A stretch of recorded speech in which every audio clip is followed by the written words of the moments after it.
Hey guys, welcome to Quick Guide. I'm Upama Sherpa, and in today's video I will show you how you can delete all the block list from your Facebook.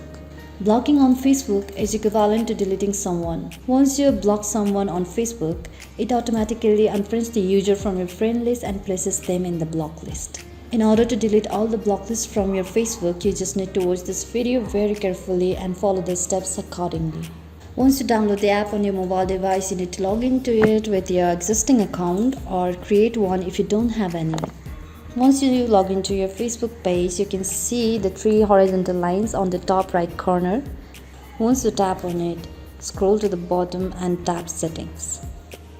Once you land on your Settings and Privacy page, you scroll down and go to the Audience and Visibility section. Here you can see the blocking option. Tap on it.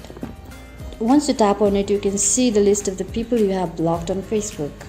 To delete the block list of these users, you need to tap onto the Unblock button, which is on the right side of the user's profile. Tap onto Unblock. Now once you have successfully deleted the user from your block list, Facebook will automatically unfriend this user from your Facebook account, but the respective person will still be able to see your post on Facebook that you share with your public. Now if you ever want to unblock the users from your block list, you can follow the same procedure and unblock them. So that's it for today guys. I hope you liked the video. Don't forget to hit the like button, subscribe to the channel and stay updated for more videos like this. Thank you.